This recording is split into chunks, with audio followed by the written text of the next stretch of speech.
Life in the Old Southwest. Life on the land. What animals were the Southwest before the men from Mexico came? How do you think the newcomers will improve life in the Southwest? Life on the land. Man makes his living in many ways. He grows food, he fishes, he herds animals. Man makes clothing. He also makes tools, utensils, and machinery. Man trades, teaches, and builds. The way man chooses to make his living depends upon all that in around him. The land, the climate, the animals and plants he finds. His tools, his own ideas, and the wishes of his people. Man uses the land in different ways. The land in two different countries may often be the same, yet the people in those countries may not make the same use of the land at all. Spain and much of Mexico have land that is very much alike, and the land of the Southwest is similar to both. That is why the Spaniards and the men from Mexico were so successful in settling the Southwest.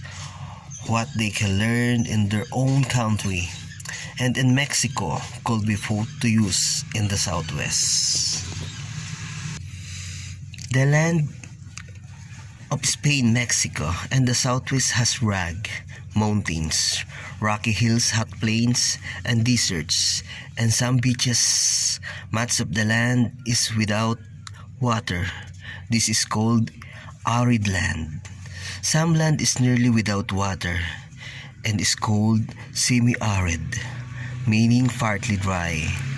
But the early Spaniard people used the land in ways that were different from those of the Mexican people. The Spaniards had learned to raise cattle and herd sheep. The Indians had only dogs until the time of Cortes. The Spaniard had learned to grow tree crops, such as fruits and nuts, whereas the Indians raised ground crops, mainly corn, beans, and melons. The Spaniard had developed metal tools. They were able to work iron, weave wool, and tool leather. The Indians had stone and bone, and hence could not practice this craft. When the Spaniard came to the New World, they brought many ideas that were new to the Mexican Indians. The tools they brought were different to the life of the Mexican soon changed. The life of the Spaniard in the New World changed to both peoples learned from each other.